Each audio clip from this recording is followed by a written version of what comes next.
반갑습니다. 와룡봉추입니다. 일요일 저녁 잘 보내고 계신가요? 제가 이거 아마 이번 달 초에 제가 한번 말씀을 드렸던 것 같은데, 대북주들에 대해서, 일단 향후 전망을 한번, 해보는 시간을 가져보도록 하겠습니다. 제가, VIP방 분들 이제 강의를 해드리고 나서, 컴퓨터 끌다가 또 갑자기 이거 약속을 드렸던 부분이 생각이 나서, 그래서 일단 한번 말씀을 한번 드려야 되겠다라고 생각이 들어서, 이제 시작을 하는데요. 얘기 한번 들어보시고 도움이 되셨다고 생각되시는 분들은 구독, 좋아요 한 번씩 부탁을 드리겠습니다. 먼저 뭐 특별하게 뭐 특별한 건 없습니다. 특별할 건 없는데 제가 한동안 대북주를 말씀을 드리지 않았던 이유 중에 하나가 뭔가 특별하게 뭔가 변화가 나타날 수 있는 어떤 상황이 좀 생겨야지 말씀을 좀 드릴 텐데 그런 상황이 나오고 있지 않다 보니까 특별하게 더 말씀을 못 드렸던 거죠. 일단 최근까지의 이 북미 관계 상황을 보게 되면 지난 2월에 하노이 노딜 이후에 김정은이가 좀 많이 삐졌죠. 많이 삐져서 나름 북한에서는 최고 존엄인데 바람을 맞았지 않습니까? 바람을 맞다 보니까 그에 대해서 철저하게 좀 보복을 하고 있습니다. 지금 미국에 대해서. 그 이후에 미국 측에서 계속적으로 어떻게 보면 대화의 구애를 보내고 있습니다만 북한이 대화의 장벽을 상당히 많이 높여놓은 상태입니다. 많이 높여서 자기들이 하노이 노딜이 있었을 당시 오픈된 내용을 본다고 한다면 영변 다 줄 테니까 일단 그 해제를 다 해다 그 대북 제재를 모두 해제해 달라라고 얘기를 했던 부분이었는데 이제는 대북 제재 해제하는 거 된다 하더라도 영변 다 못 준다까지 지금 와 있는 상태죠. 어떻게 보면 좀 칼자루를 쥐인 상태입니다. 그 상태에서 9월 달에도 한번 실무회담에 대한 기대가 있었습니다만 어그러졌고요. 그 뒤에도 계속 실무회담에 대한 이야기는 나오고 있습니다만 북한 측에서 최근 반응을 계속 하고 있지 않은 상태입니다. 뭐 우리나라와의 관계는 더 안 좋은 상태고요. 그리고 나서 12월 초중순 넘어오면서 크리스마스 선물을 뭐 보내니 많이 이러면서 얘기가 나왔는데 일단 크리스마스는 지났습니다. 지났는데 아직까지 선물은 나오지 않았죠. 나오지 않았는데 일단 현재 까지의 흐름을 놓고 본다라고 한다면 일단은 미국 측 입장에서는 아무래도 조금 수세에 몰려 있는 상황이고 왜냐하면 내년 미국 트럼프 선거가 있기 때문에 강경하게 나가기가 지금 조금 쉽지 않은 상황이긴 합니다. 이제 그 틈을 이용해 가지고 북한이 지금 칼자루를 쥐고 어떻게 보면 지금 좀 갑질 아닌 갑질을 지금 하고 있는 상황이라고 보시면 될 것 같습니다. 자, 그렇다고 한다면 현재 지금 흘러온 상황은 대략적으로 뭐 아실 테니까 요 정도만 말씀을 드릴게요. 그렇다면 향후 북미 관계가 그러면 어떻게 될 걸로 보이느냐? 일단은 내년 1월 1일 날 김정은의 신년사가 가장 중요하겠죠. 1차적으로. 신년사가 가장 중요할 텐데 이 신년사 내용은 뭐 저도 모릅니다. 제가 뭐 북한하고 관계가 있는 것도 아니고. 한데 제가 예상해 보건대는 일단 미국과의 협상은 일단은 스톱을 하겠다라고 발표할 가능성이 높습니다. 미국과의 협상을 스톱하고 자력갱생 얘기가 나오겠죠. 최근에 계속 떠들고 있는 자력갱생 얘기가 나올 겁니다. 근데 여기서 조금 이제 내용이 복잡해지는 게요. 북한이 지금 자력갱생을 떠들면서 조금 칼자루를 쥘 수 있는 가장 큰 배경, 최근에 우리나라 쪽에도 금강산 관광의 우리 측에서 지었던 건물들 다 허물겠네 어쩌네 하면서 강경하게 나갈 수 있었던 배경. 지금 최근에 북한이 강경하게 나올 수 있는 모든 배경에는 현재는 중국이 자리를 잡고 있습니다.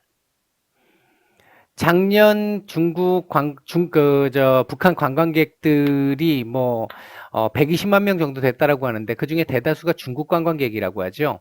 그러니까 중국 측에서 지금 밀어주고 있는 측면이 하나 있어요. 관광으로. 그리고 뒤로 지금 석탄이라든지 석유라든지 이런 부분들을 제공해주는 부분들이 지금 계속 있습니다. 북한의 석유값이 상당히 기름값이 많이 안정됐다라고 하죠. 이제 그 부분들 모두를 생각해 본다라고 한다면 그 뒤 배경에는 중국이 자리 잡고 있습니다. 하기 때문에 최근 중국과 뭐 관계도 상당히 좋은 상태고 이렇게 돼 있기 때문에 그걸 발판으로 지금 좀 큰 소리를 치고 있는 겁니다. 그리고 지금 러시아 쪽 하고 발판을 넓혀가고 있고요. 이제 그런 상황인데 유엔 제재하고 관련된 부분에서 중국과 러시아가 도와준다 이 부분은 어차피 안 될 거 알고 있습니다. 미국이 틀면 안 되는 거니까. 그러니까 그걸 알고 있는데 일단 뒷구녕으로 도와주고 있으니까 그 부분을 믿고 지금 가고 있는 걸로 보여져요. 그래서 자력갱생을 떠들고 있습니다. 그러니까 냉정하게 얘기하면 자력갱생이 아닌 거죠. 중국에 철저하게 완전 뭐 거의 의존을 다 하다시피 할 정도로 그렇게 하고 있는 상태인데 그러니까 중국의 입김을 무시할 수는 없습니다. 크리스마스 선물이 왜 안 나왔을까요? 생각해보면 크리스마스 전후해 가지고 한중일 정상회담이 있었죠. 중국에서 개최하는 한중일 정상회담인데 그때 뭔가를 하나 쏴버리면 시진핑 얼굴에 먹칠을 하게 되는 결과가 생기겠죠. 할 수 없습니다. 그래서 아마 못 쏜 거라고 생각을 해요. 저는. 그만큼 지금 중국의 힘이 세졌습니다. 근데 여기서 우리가 하나 생각을 해봐야 될 건 그렇다면 내년에도 올해 중국이 많이 도와줬는데 그렇다면 내년에도 중국이 그만큼 도와줄 수 있을까라는 부분을 생각해 보면 조금은 좀 회의적일 수 있습니다. 왜? 지금 미중 무역협상 1단계는 1월 달에 아마 합의를 할 것 같죠. 현재 분위기로 보면 1단계가 합의가 될 것 같습니다. 여기서 요게 합의가 겨우 진짜 우여곡절을 끝에 합의가 되고 있는 이 분위기 속에서 중국이 북한을 도와주면서 미국과 관계를 껄끄럽게 가져갈 수 있을까라는 걸 생각을 해본다면 조금 회의적입니다. 미국이 또 가만 안 있겠죠. 중국을 압박을 하겠죠. 그렇게 되면 지금까지 대북제재 뒷구녕으로 풀어줬던 그 부분들을 또 옥죄일 수가 있습니다. 다는 아니겠지만 반 정도만이라도 옥죄인다면 더군다나 이제 내년부터는 해외 노동자들까지도 없잖아요. 이젠 북한에서 내보낸 해외 노동자들 달러 갖고 올 수가 없단 말이에요.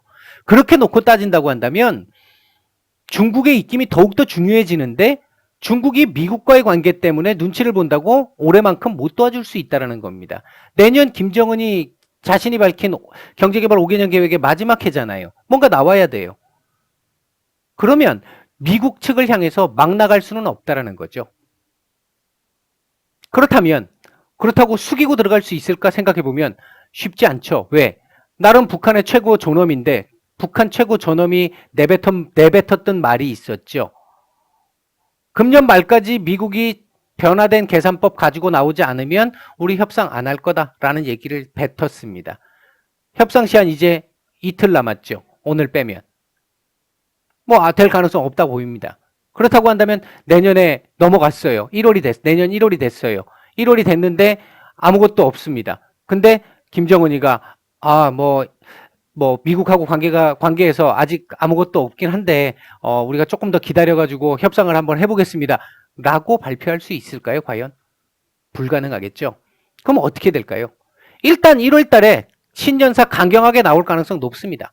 강경한 신년사가 나올 가능성이 굉장히 높습니다. 일단 김정은이 얼굴은 세워야 되니까. 강경하게 나오면서 최후에는 미국과의 협상을 일단 보류하겠다, 깨겠다 이런 얘기 나올 수 있습니다. 이게 깨는 게 완전히 다 깨는 걸까라고 생각을 해보면 이 부분도 있어요. 요거하고 같이 설명을 하나 드려보면 트럼프가 내년에 이제 2월부터 본격적으로 이제 선거 운동에 돌입을 합니다. 하는데 그때 지금 트럼프가 걱정하고 있는 게 거기에 북한이 개입을 해가지고 자신의 재선을 방해하지 않을까? 저는 절대 그렇지 않다고 생각합니다. 왜? 트럼프가 아니면 북한과 대화를 할 상대가 없습니다. 그 전의 대통령, 오바마 대통령 때 생각해보세요. 전략적 인내. 아무것도 안 했어요. 압박만 했지. 근데 지금 그때 오바마 때 압박보다 지금 트럼프 압박이 더 강합니다. 더 강한 상태에서 민주당이 그거 풀어주겠습니까? 만약에 백악관 주인이 바뀐다면? 안 해주겠죠. 당연히. 그러면 이 상태로 계속 버텨야 된다는 얘기입니다. 중국은 중국대로 미국이 계속해서 압력을 행사하고 있고 현재 민주당도 미중 무역 분쟁 협상 과정에서 강경파들이 많다는 거죠. 그렇다면 그러니까 미국 측 입장에서도 민주당 입장에서도 만약에 자기들이 백악관 주인이 된다라고 했을 때, 정권을 잡았다고 했었을 때 미중 협상을 더 강경하게 갖고 갈 수 있습니다. 강경하게 갖고 간다는 얘기는 중국이 북한을 도와줄 수 있는 여력이 안 생긴다는 얘기가 돼요. 그러면 김정은 입장에서는 트럼프가 아니면 그나마 지하고 대화할 수 있는 상대도 없다라는 겁니다. 그걸 생각을 해본다라고 한다면 트럼프를 제외시킬 수가 없다라는 거예요. 그렇지 않겠습니까? 그 부분을 생각을 해본다고 한다면 김정은이가 내년에 일단 1월 달에 강경하게 나가요. 깨겠다라는 식으로. 그리고 나서 한 4월, 5월 정도쯤 돼서 이제 미국의 그 선거가 한창 막 무르익을 이 무렵쯤 돼가지고 물밑 작업을 통해가지고 미국이 넌지시 손을 한번 내밀면 그걸 잡을 가능성이 높습니다. 물론 이 사이에 ICBM까지 될지는 모르겠습니다만 쏠 수 있습니다. 최근에 중국 측이라든지 러시아 측에서 인공위성 쐈던 부분에 대해서 굉장히 국내적으로 지금 이슈를 만들면서 뉴스를 연일 내보내고 있어요. 그 얘기는 자위적 차원에서 우주 개발이라는 차원에서 중국이나 러시아가 그런 걸 쏘고 있다라는 얘기를 계속 뉴스로 내보내고 있습니다. 그 얘기는 지들도 자위적 차원에서 쏠 수 있어라는 걸 지금 내비치고 있습니다. 그 가능성이 있기 때문에 일단 ICBM을 쏠 가능성이 있어 보이기는 합니다. 그러나 그거 쏘게 된다라고 한다면 미국이 더욱더 강경하게 쪼을 수 있기 때문에 제가 생각할 때는 최악의 경우는 ICBM을 쏠 수도 있겠지만 그게 아니라고 한다면 ICBM에 준하는 정도의 도발은 할 겁니다. 계속 한동안은 할 것 같아요. 한 서너 달은 할 것 같습니다. 그렇게 한 이후에 미국 측에서 어느 정도 제안을 다시 해오게 된다라고 한다면 못 이긴 척 넌지시 받을 수 있습니다. 요때 받게 되면 그때부터는 조금 관계가 풀려나갈 수 있습니다. 제가 작년에 여러분들한테 말씀을 드릴 때 트럼프가 이 자기의 재선의 대북 관계를 이용할 거기 때문에 최종적으로 깨지는 않을 거다라는 말씀은 계속 드렸어요. 그 부분은 지금도 유효합니다. 다만 금년 정도 안에는 어느 정도 윤곽이 나올 거라고 저는 봤습니다. 봤는데 지금 윤곽이 안 나오고 좀 더 어두워졌죠. 그 부분은 제 예상이 틀렸습니다. 네, 제 예상이 틀린 부분이었고요. 그러나 이제 틀렸다고 이제 끝나는 건 아니니까 제가 보는 시각에서는 시간이 좀 더 딜레이 됐다라는 부분입니다. 그리고 당분간 한 번은 매를 한번 맞아야 될 구간도 지금 있어요. 그런 상황이기 때문에 매를 한번 맞는다 하더라도 아주 큰 엄청난 하한가를 맞는 정도의 그런 정도의 상황은 아닐 거라고 봅니다. 지금 여기서 ICBM을 쏴도 하한가는 안 나옵니다. 제가 볼 때는 그래요. 그런 상황이고 그 상황 속에서 조금 이제 주가는 조금 더 밀릴 가능성은 당연히 있긴 있겠죠. 지금보다는 약간 더 밀릴 수 있습니다. 약간 더 밀리는 상황에서 횡보를 할 거고요. 기간 조정을 해 나갈 거고 그렇게 되는 가운데 나중에 북미 간에 이제 뭔가 다시 접점이 잡히기 시작하는 시점부터는 조금 급변할 수는 있습니다. 왜냐하면 남아있는 기간이 얼마 없기 때문에 금년 4월, 5월 정도 안에 만약에 북미 간에 뭔가 그렇고 그런 썸씽하고 스페셜한 뭔가가 나온다라고 한다면 트럼프는 당연히 자기 재선에 이용을 하려고 하겠죠. 그 부분을 생각을 해본다고 한다면 뭔가의 딜이 한번 나올 수도 있다는 얘기가 될 수 있습니다. 가능성 충분합니다. 11월까지는. 그렇게 된다고 한다면 10월 내지는 9월 달에 뭔가의 딜의 결과물이 나올 수 있겠죠. 그래야 선거에서 극대화될 수 있으니까. 이제 그런 부분들을 한번 생각을 해본다라고 한다면 기간은 분명히 딜레이 된 건 맞지만 그렇다고 대북주가 완전히 끝났냐라고 볼 수는 없습니다. 민주당이 잡는다라고 한다면 사실 조금 관계는 대북주는 조금 쉬어야 될 수는 있습니다. 이제 조금 그때는 근본적인 변화의 가능성이 있어요. 민주당이 정권을 잡는다면 그때는 대북주들을 한번 마음이 아파도 끊어내야 될 상황이 나올 수도 있습니다.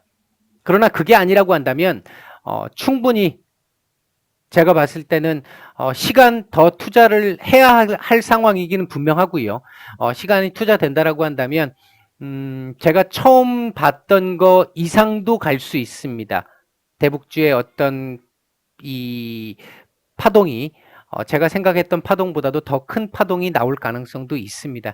이제 그렇게 보셔야 될 것 같고, 일단 결론은 그래서 버킹엄이 아니고요. 결론은 단기적으로는 김정은도 자신의 면이 있기 때문에 한번 강경하게 나올 것 같다. 그리고 그 사이에 조금 뭔가 덜컹거리는 시험들이 나올 가능성이 있다. 그렇다고 해서 대북주들이 엄청난 타격을 입을 것 같다고 보지는 않는다. 시간은 더 걸릴 수 있다. 4월에서 5월 정도 사이쯤 됐었을 때 북미 협상에 관련된 얘기들이 다시 나올 수 있다. 9월에서 10월 사이쯤 뭐 어느 정도 크기일지는 알 수 없으나 뭔가의 결과물이 한 번은 나올 가능성이 아직은 충분히 남아 있다. 요런 정도까지는 제가 제 예상으로 제가 지금까지 공부했던 거에 대한 부분에 대한 예상을 말씀을 좀 드릴 수 있을 것 같습니다. 일단 대북주 아마 지금 작년부터 보유하고 계신 분들 되게 고생을 많이 하고 계실 텐데요. 저도 대북주 있습니다. 대북주 있고요. 고생하고 있습니다. 고생하고 있는데 일단은 제가 보는 시각에서는 시간은 분명히 좀 더 걸릴 것 같다. 제가 예상했던 것보다. 저는 한 1년 정도면 충분히 가능할 거라고 봤는데 지금 국제 관계 돌아가는 흐름상 1년은 분명히 넘어갈 것 같고 내년 대선 전까지를 한번 보는 그런 상황이 돼야 될 수 있을 가능성이 높아 보인다. 그런 정도까지는 말씀을 드릴 수 있을 것 같습니다. 고생스러우시겠지만 앞으로 조금 더 단기적으로 조금 더 고생을 해야 될 구간이 좀 남아 있습니다. 남아 있는데 지금까지 잘 버티셨던 분들은 조금 더 힘을 내시기를 당부를 좀 드리고 싶습니다. 일단 제가 오늘 말씀드릴 수 있는 부분은 간단하게 이런 정도까지만 말씀을 드리겠습니다. 핵심적인 부분은 요거였으니까 제가 더 드리고 싶은 얘기는 아주 많습니다. 대북주는 할 얘기가 되게 많은데 그 부분을 모두 다 말씀드리는 게 옳지 않을 뿐더러 어떤 재료라든지 이런 것들을 오픈하는 건 이런 불특정 다수의 공간에서 오픈하는 건 별로 옳지 않다고 보기 때문에 모든 걸 다 제가 오픈할 수는 없는데 제가 알고 있는 걸 오픈드릴 수는 없고 제가 일단 알고 있는 내용들에 대한 어떤 그거에 대한 결론 정도는 이런 정도다라고 말씀드릴 수 있을 것 같습니다. 이 정도만 오늘은 말씀을 드리겠습니다. 도움이 되셨다고 생각되시는 분들은 구독, 좋아요 한 번씩 부탁드리겠습니다. 휴일 잘 보내시고요. 내일 뵙겠습니다. 마치겠습니다.